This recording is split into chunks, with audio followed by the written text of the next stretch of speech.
Helo, noswaith dda, good evening, and welcome to Plaid Cymru Pontypridd's campaign launch for the 2021 Senedd election. I'm Heledd Fychan, your candidate here in Pontypridd, and I'm delighted tonight to be joined by Leanne Wood, the Rhondda member of the Senedd. We're both really excited to answer your questions tonight, so please leave as many as you can think of in the comments. And if you've got any points you'd like to raise, or even if you just want to shout out, please let us know. We want this session to be as interactive as possible. Obviously, it's a different kind of campaign launch to do it digitally like this, rather than being able to meet you in person. But we hope to have your comments and your voice as part of this. Tonight's event is in English. There will be another Welsh language event soon, but please ask your comments in whichever language you prefer, and I will answer in Welsh if I get a question in Welsh.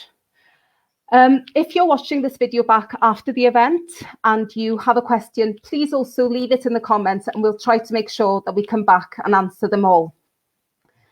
Before I bring Leanne in, I just wanted to introduce myself, as I know some people listening and watching tonight that I haven't had the opportunity to meet yet.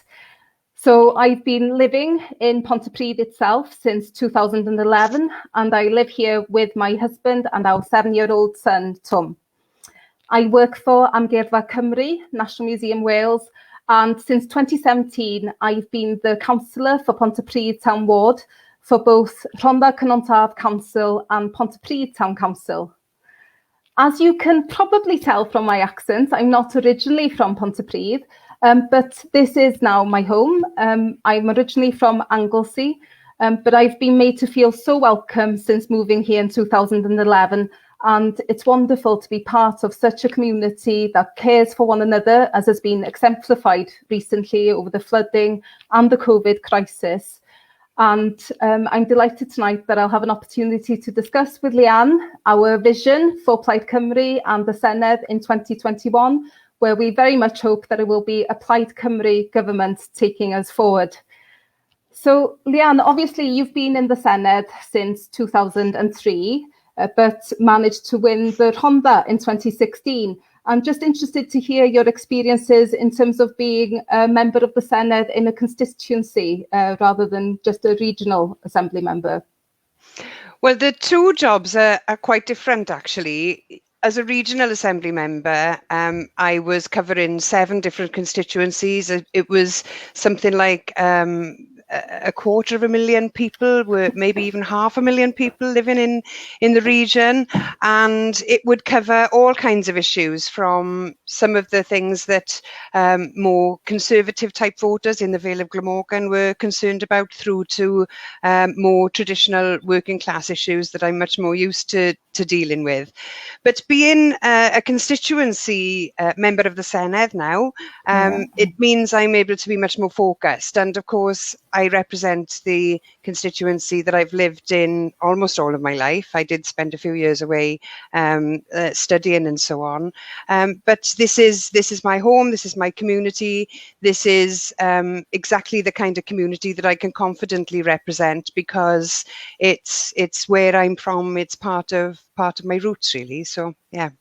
I definitely felt when we were campaigning, and you helped a lot for the election in 2017 here in Pontypridd for the council, I definitely felt that people saw your win in the Rhondda as the fact that Plaid Cymru can win in the valleys, and there was this sense of confidence then. I definitely felt it, that people saw that you'd won in the Rhondda when it came to us then campaigning here in Pontypridd and saying, look, Leanne won in the Rhondda, Plaid Cymru can win here, so it's worth voting for us.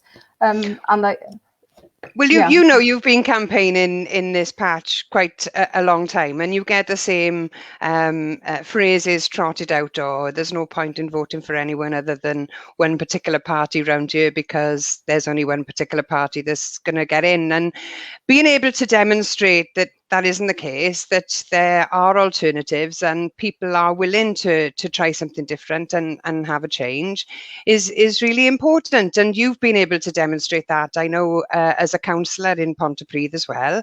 And I think that when we are given a chance to show what we can do, then we do it very, very well. And that's why, you know, I'm very confident that you'll be elected if you chose to stand again as a councillor, but hopefully you'll be in the Senedd by then and we'll be facing a by-election in Pontypridd. Well, I think definitely seeing that there is a different kind of approach to politics as well. I think the one thing that's been very clear in the Rhondda for me has been the community sense and the fact that you're empowering communities to be supporting one another, especially seeing with the floods and the COVID crisis now, that it's not just about representing and being in the Senedd and making speeches. It's actually a lot of practical support through building up networks, providing advice and, you know, adding value where you can, and building up others to lead as well. And I think that's something we've definitely tried to also replicate here in Pontypridd, because I think it's that sense of empowerment for your community is really important rather than just being a spokesperson. And you've done a really good job there, Heledd, in the floods especially. You know, you were very visible and vocal in terms of representing the communities that you come from. And as Plaid Cymru members, we have a deep understanding of the importance of community. You know, we see Wales as a community of communities. And when all of those different individual communities are working well and at full strength and are sustainable, then that all adds up to a very strong and sustainable whole country. And so the importance of community is something that's in our DNA as a party, I think. And that's why I certainly spend so much time working on this. But it's not just about effort, but there's a real practical need as well. We've had 12 years of austerity. There has been a huge underinvestment, disinvestment, the closure of many of our public services that people in the most deprived backgrounds have been most reliant upon. And that stripped our communities bare. And one of the things I found during the floods was that you assume that there's a safety net that's going to just kick in when a crisis happens. And, you know, we found with the floods, there were big holes in that safety net. And we've seen that there are holes in the safety net now with the COVID-19 crisis. And so where there are gaps, then we've got to, we have a responsibility, I think, as members of our communities to all pull together and try to plug those gaps. And I've got to say, in the Rhondda and in Pontypridd as well, people came up absolute trumps. They did a superb job. I mean, the level of generosity and kindness and compassion that was shown to people, not just in the floods, but now as well during this current crisis, it blows my mind every single day, if I'm honest with you. But this is what we've got to build on. We may not have huge monetary wealth in these parts of the world, but we do have fantastic strength in our communities. And it's in a crisis and it's in those times of adversity that I think our communities shine their brightest. I know it's ironic really that we've faced our toughest times just in recent months, but actually it's that community spirit has become even stronger. It's definitely one of the things that's really inspired me to be standing for the Senedd next year is the fact that I honestly do think we need to have that kind of community organisation actually seeing the shortfalls. You know, we haven't yet had the opportunity because COVID has come so soon after the flooding. We haven't actually had that inquiry in terms of lessons learnt so that we could put in place better infrastructure or actually know what needs to be done to solve some of the problems left behind by the floods. Like you know, I'm horrified that some people are still living in these properties that are damaged by the floods. You know, it's just awful to think now that they're restricted in these homes. Some still confined upstairs with children at home. You know, I find it difficult enough, and I've got a working kitchen and hot water trying to homeschool and balance things. But it's just those basic things that you can take for granted because, you know, so many people were costed out of having insurance. you know, it's very easy to say, why didn't people have insurance? But when you're on universal credit or on, you know, very low wages, and you have the choice of paying insurance at £100 a month, well, actually, feeding your children is going to take priority. Of course it will. Yeah. You know, and how are people in the communities in Pontypridd now, Heledd? I mean, you're right, people have faced a double whammy with the floods in February and then the COVID crisis following on from that. I know there are many people in the Rhondda who are soldiering on and battling on despite the challenges, but it's really, really tough. How are things with people in Pontypridd, would you say? It's a mixture at the moment. I think, you know, some people have moved to other accommodation and work is still progressing. For others, life is just at a complete standstill because work hasn't even begun on their homes, or, you know, they've been hit by either being furloughed or losing their jobs at the moment, which then obviously creates hardship. You know, we've seen the food bank, the demand increase significantly. So I think what's really difficult as a representative is that you can't visit at the moment. You know, I think what was possible in the weeks following the floods was just being able to knock a door and have a conversation. And that's what's missing at the moment. And, you know, the moment we're able to kind of once again be able to communicate, because people are far more honest with you when you're able to have a conversation face to face, you know, and it's very different when it's via email or social media or a phone call. So I still have huge concerns. And I think one of the things we need to make sure is that people don't forget about the people that were affected by the floods. I know there are other people who have been hit now and are struggling and obviously need support. But our communities, as you said, have had a double whammy in terms of both the floods and COVID. And actually the recovery of the town centre here in Pontypridd itself will require a lot of support. So it's really ensuring that we keep this issue in the public eye and that we ensure, you know, all the volunteers are still there to support their neighbours and community. And I think that's wonderful. But it's just then making sure once we're past COVID and the restrictions there, that we're able to actually have conversations with people again and just check in properly. Yeah, I'm looking forward to that as well. I'm concerned about the numbers of people who are being missed out with all of the life that we've moved on to online, because there are many people I know that don't have access to online facilities. We recently lost a load of bank branches in the Rhondda, and one of the concerns that many of the older generations had when we were going around speaking to people about that was that they weren't able to do online banking because they didn't have the access to the internet at home. They wouldn't even know where to start with that kind of thing. And if you're in your 70s and 80s, you're not really interested a lot of the time in learning that kind of new skills. So it does mean that the digital divide is meaning that a lot of people are missing out. And I am concerned about how services and we as community activists as well can reach those people if they're not online. So we do need to think about making sure everyone's included in everything that we do wherever that's possible. Definitely. I know in the run up to 2016, you were knocking every door, having conversations. And I think, you know, that's the thing that's really difficult at the moment, because that connectivity and actually hearing what people's issues are, you know, I think that's something that over the next few months we hope to be able to do again. But obviously it needs to be safe for everyone. Of course. Yeah. And obviously we've got another big campaign going on locally that affects both the Rhondda and Pontypridd in terms of the Royal Glamorgan Hospital and the A&E there. And I see we've had a comment here asking for an update about what's going on. I know, it's coming up on screen here from Howell, saying that he's currently a patient in the Royal Glamorgan Hospital and asking us to update on the current situation with regards to the A&E.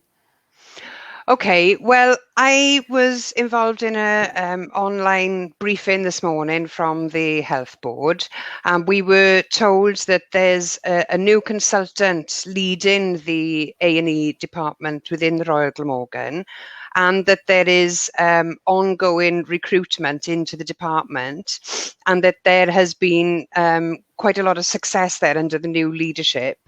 And that recruitment process is still ongoing. So whereas in the past we were told that it wasn't possible to recruit consultants, now it seems that it has been possible.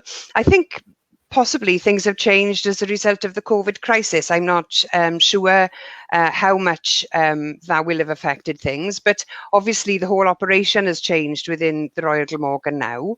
And there are going to be proposals put before the board meeting in June. So I'm hopeful, cautiously hopeful, that this means that we're turning a corner, and that this may be good news. It makes absolutely no sense now. It made no sense before because of the poor transport links and the lengths of time it would take to get to the alternative hospitals. But now, post-COVID-19, to take health services even further away from people, I just can't see how the case for that can be made. And also, we were talking about the flooding earlier on. In the Rhondda, when the floods hit on that Sunday in mid-February, there was only one road open, and the only hospital accessible from that road was the Royal Glamorgan Hospital. The roads leading to the other two hospitals that Rhondda people would be expected to go to if there was an emergency were both cut off. So that made the case, as far as I was concerned, as strong as possible. But now we've had COVID, the case is even stronger. But none of this means that we can take our eye off the ball. We've got to continue keeping up the public pressure, keep making the case, keep putting those arguments as to why it would be so disastrous for our communities to lose the A&E at the Royal Glamorgan, or even have it downgraded to part-time. We've done a good job so far. The community, again, has been absolutely superb in pulling together. And it's not been easy trying to coordinate people from different areas and from different backgrounds and with different levels of expertise. And there's been hundreds, if not thousands of people involved in this campaign. But somehow we've managed to all pull in the same direction. And it feels a bit now like that pressure is starting to pay off, which is good. Yes, definitely. Well, there's been no doubt from the very start we've campaigned for the retention of a 24-hour A&E at the Royal Glamorgan. The fact was really clear, I think, when the Health Board were discussing it, and I attended the public meeting which you arranged, Leanne, where the Health Board were there answering questions. And there was an A&E nurse there speaking really powerfully and honestly about the impact it would have. And it was clear that this decision is being driven by a need to make savings, that they hadn't actually been proactively able to recruit, because with the downgrading imminent, who would want to take on the role at an A&E? So actually you would hope now that public pressure, and actually the realities, as you say, because they were very, it's very clear more people would die if the A&E was to be downgraded or to close at the Royal Glamorgan. So it's absolutely a key campaign for us. And I think it's helpful perhaps just to remind people of Plaid Cymru's role in this when we were in government, in terms of putting a halt to these plans, and hopefully, once again, if we're in government, that we could take a proactive role in terms of health in Wales, because we've been calling for investment in terms of doctors and nurses for a number of years now, and those calls have not been listened to by the Labour Party here in Wales. Well, I think it's worth making the point that this whole issue is political. There's been quite strong attempts to try to take the politics out of it. But, I remember being in the Senedd in 2007 when the the issue was put on the agenda prior to that election, and Plaid Cymru fought the campaign entirely on saving the Royal Glamorgan Hospital, and we had similar campaigns in other places as well, Llanelli, Aberconwy, and the proposals that had been on the table disappeared as a result of the coalition agreement that was drawn up between Plaid Cymru and Labour. So whereas prior to that election, we had been told that it was a political impossibility to change the reconfiguration plans. Becoming part of the government from Plaid Cymru's perspective was able to change those plans, and they were put on hold. Nothing happened for 4 years, and then when Labour were in government without Plaid Cymru in 2011, the plans were reopened, rejigged, looked at again, amended slightly, and then in 2012 we had the South Wales programme, and everything that we've seen since on the A&E has been driven by the South Wales programme. So everything around the beginning of all of this process was political. It was put on hold for a while, and that was a political decision. So I don't think we should ever underestimate the power of politics and the power of political pressure in decisions like this. Yes, of course, the Health Board have got to make the recruitment they got to deliver on the recruitment. Yeah. But it's the government that sets the political scene, and also, you know, we put forward a plan for 1,000 extra doctors, recruiting and training 1,000 extra doctors. That was a doable thing by incentivizing people to go into medicine, and we were ridiculed when we put that plan forward in 2014. Had that been taken seriously, we may well now have had enough doctors to be able to staff all of our health services properly. It's not too late. We can still keep the pressure on for that, but it takes a long time to train doctors, and so we would have been far ahead of the game if we'd had started much earlier. Yeah, and I think one of the things COVID-19 has shown us that the impossible can suddenly become possible when the political will is there. Exactly. You know, and I think personally, it does frustrate me here in Pontypridd. Obviously, there's cross-party campaigning going on for retaining the A&E, but it does frustrate me when you hear the Labour Party saying that actually almost saying it's nothing to do with them and also campaigning, whereas actually I would much prefer them to take responsibility over that decision rather than say that it's up to the Health Board, because as you say, it is a political decision at the end of the day. And, you know, we know that if we were in charge in the Senedd, that our approach to health would be different. So politics does influence our services in terms of health and education, without a doubt. I think that question of accountability is key, and I think it's why so many people are apathetic and fed up with politics in general and politicians, is because they see too often decisions taken and then that accountability not being met, and it's really damaging to our democracy. So yes, I agree, it's really important for governments and political parties as well to be prepared to be held to account for the decisions that they make. And it's really important that we are able to have open and frank discussions, especially, I would say, in the middle of a crisis. And it's been good to see leaders in places like New Zealand, where Jacinda Ardern has provided superb leadership, I think. And, you know, she's spoken honestly, candidly, explain to people what the problems are, where the shortages are, and taken people with her. And as a result of that kind of compassionate and empathetic leadership from a really good woman politician, then we've been able to see some success in terms of turning around the COVID-19 situation.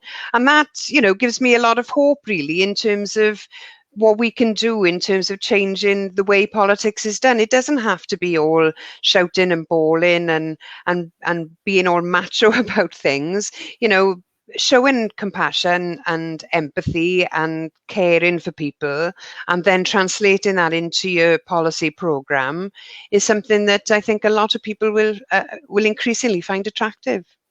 Oh, definitely. And I think, as you say, seeing that a different kind of leadership is possible, I'm just thinking of the time when I was growing up, actually all the politicians, majority of them were male.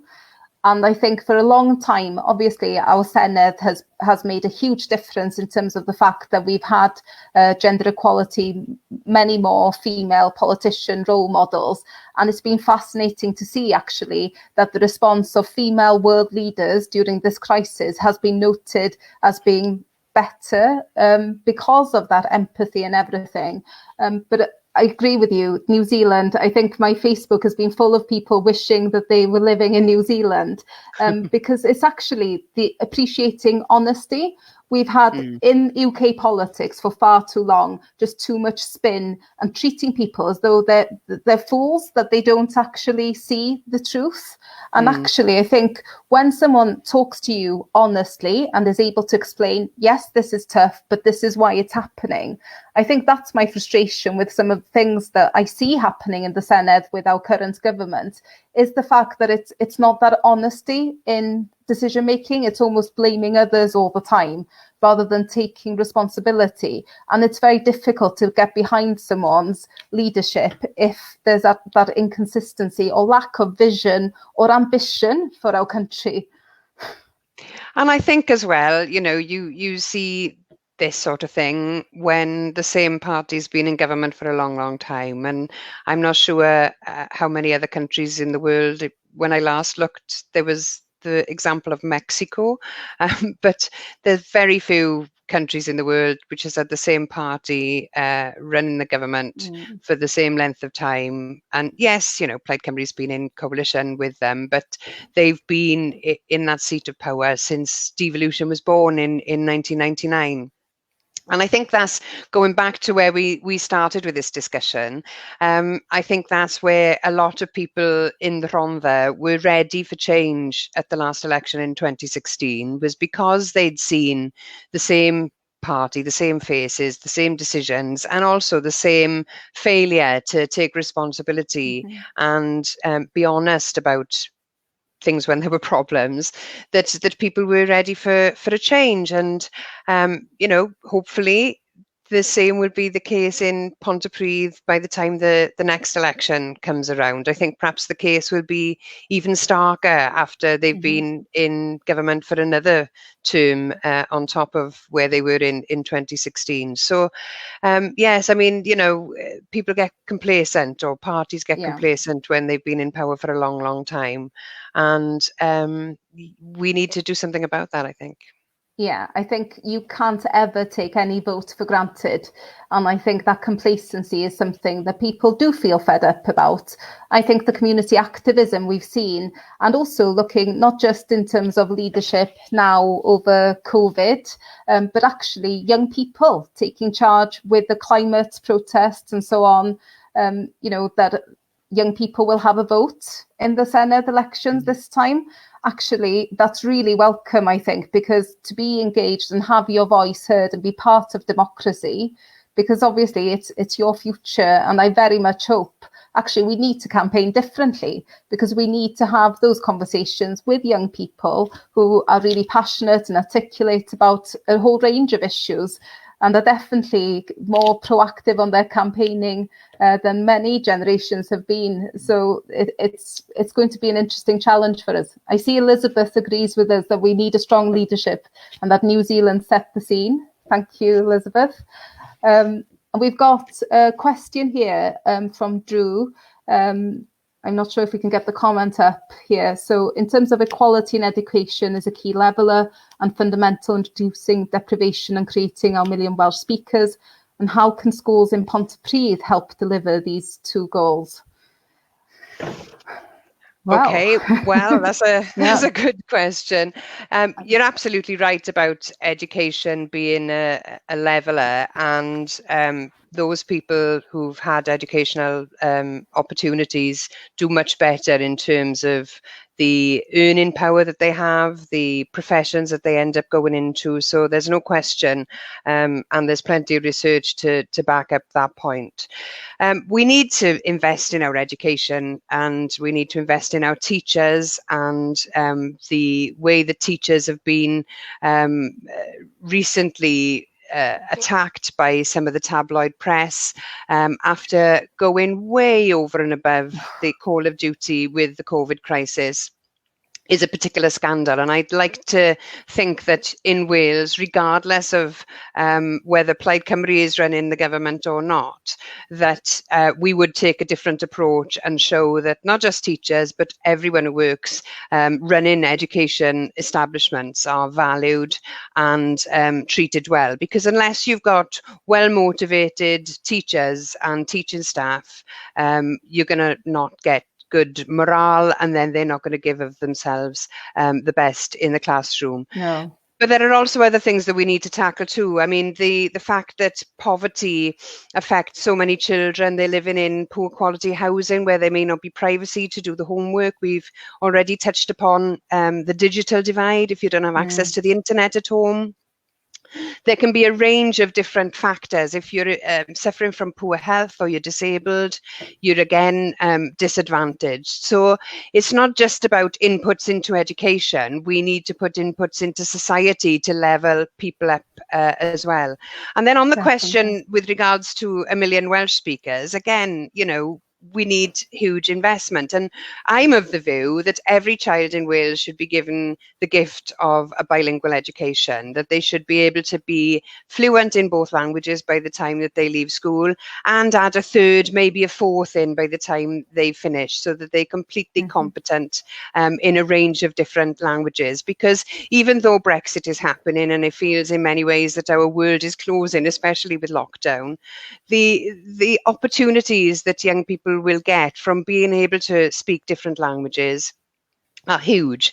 And just bilingualism, 2 languages, you know, that already opens up your horizons. And if you add more in, then there are even more horizons to be opened up, I suppose. So we really want to invest in education, in language education, but also the arts and music and all those other things that add value to life as well, so that all of our young people can get as a well-rounded education as possible. And we're not just feeding them through exam machines, I would say.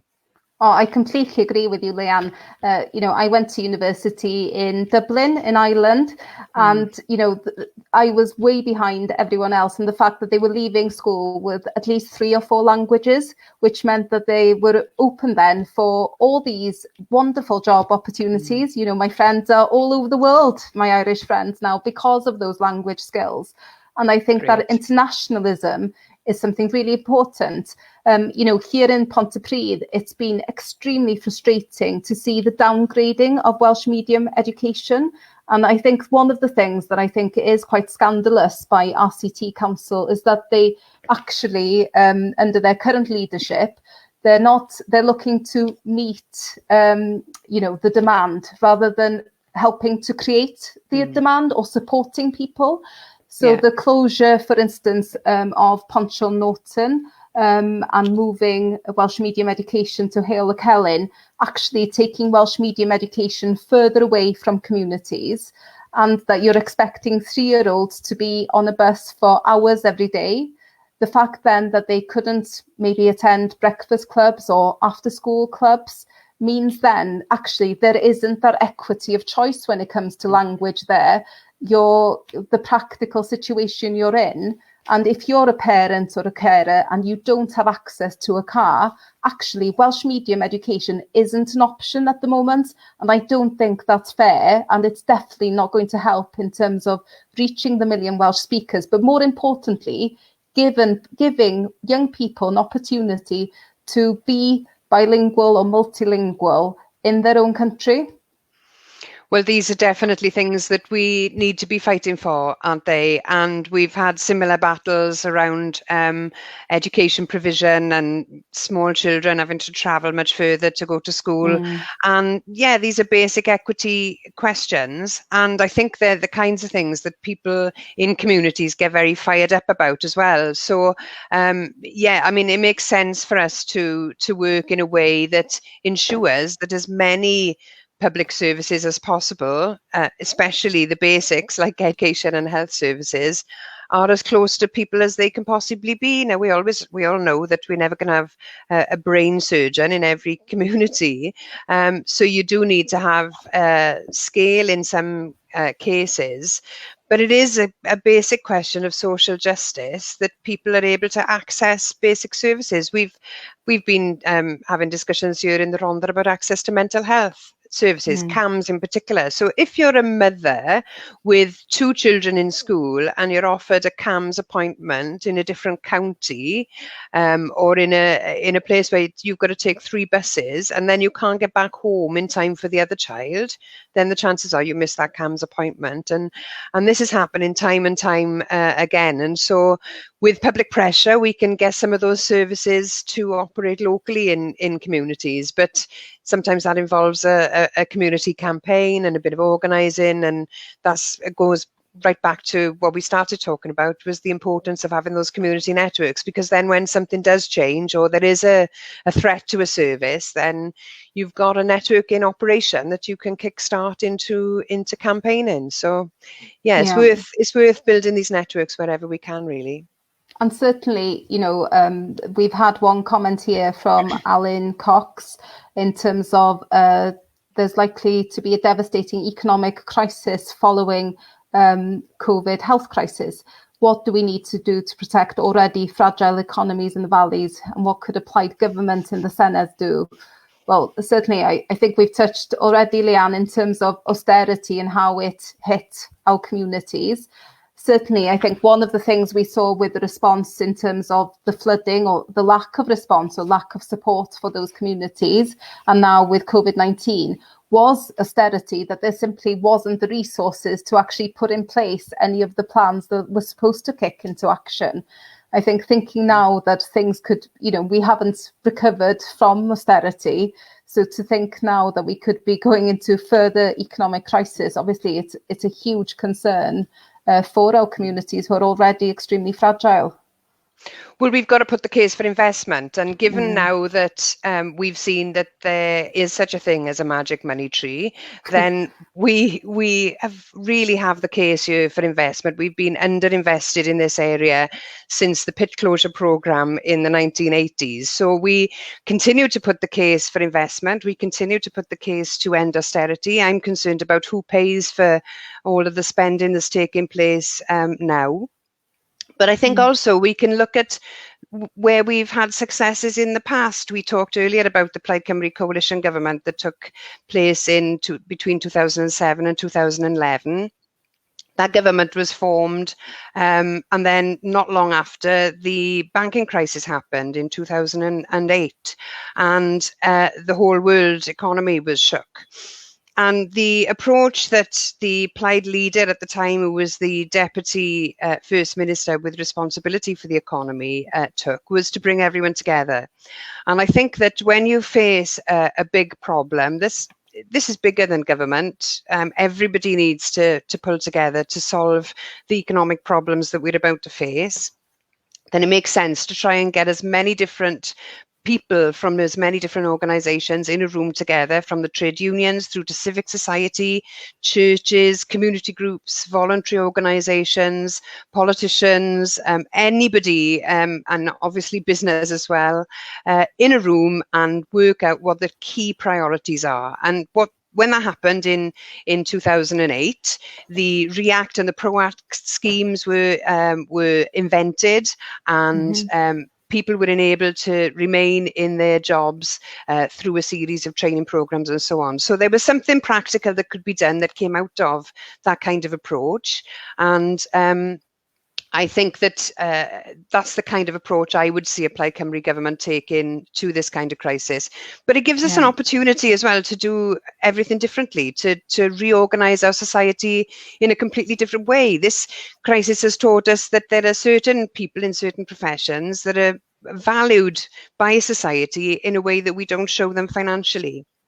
All the shop workers, all the care workers, the delivery drivers, the refuse collectors, all of those people, deserve to be better valued than they are. And there are other opportunities as well from a climate perspective. We're here talking on Zoom. We've not arrived by transport to meet together.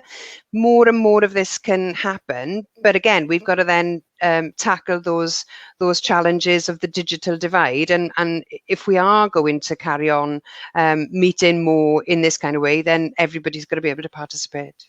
Definitely. It ties well with the comments we've received on question from Helen Prosser about priorities for the area post-coronavirus. Diolch, Helen.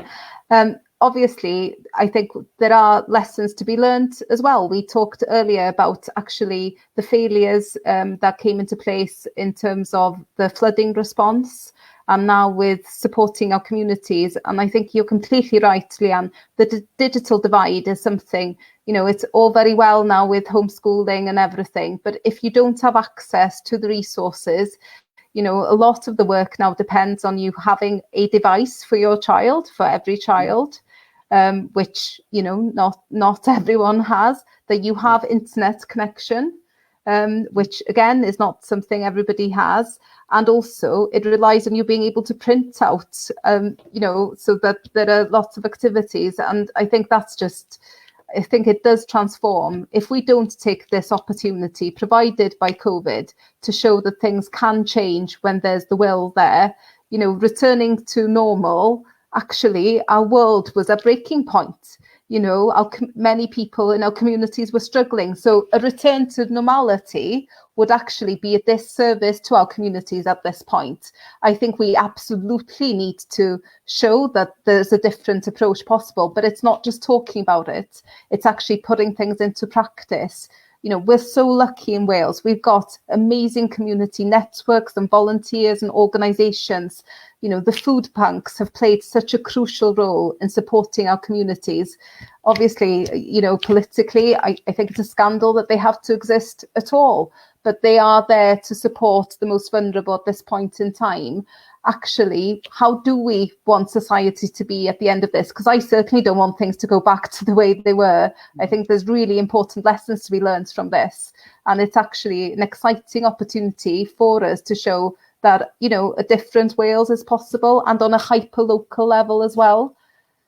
Perhaps this is an opportunity to appeal to anyone who might be watching Heledd for them to get involved in your campaign. I think more and more people have become politicised as a result of what's happened with certainly the floods, but also COVID-19. There's been a new awakening and people seeing politics through different eyes, I think, as a result of this.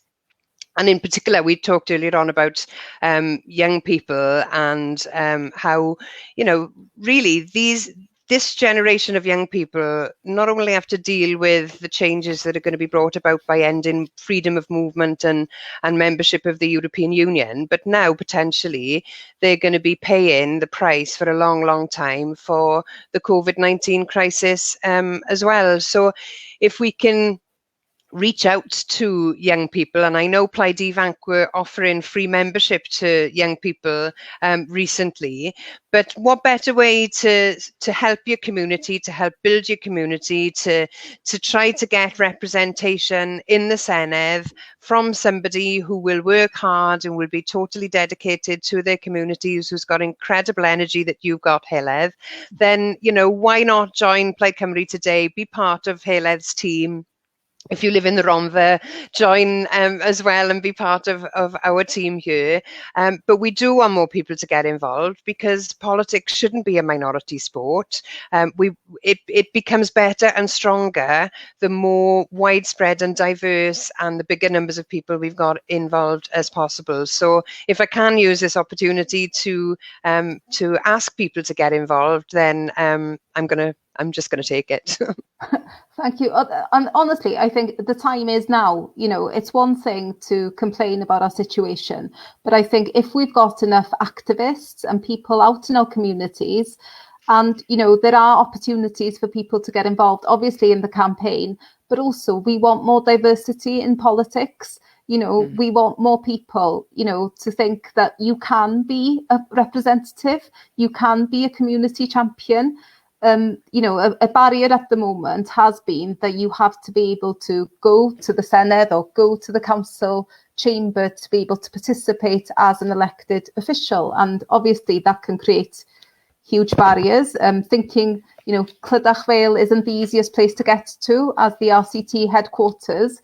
If I didn't drive, actually, you're looking at 2 buses and, you know, a 1 mile walk to reach Clydach Vale to be able to attend meetings. Well, actually, if you can't drive or don't own a car, that stops you from being able to participate fully as a councillor. Well, actually, it doesn't matter if you can drive or not if you're in your community and living there day to day. But actually, we put a lot of pressure on people that it's actually the attendance at the meetings, whereas remote attendance has shown it can work if we develop the technology, and would hopefully mean that more people could participate in politics in the future.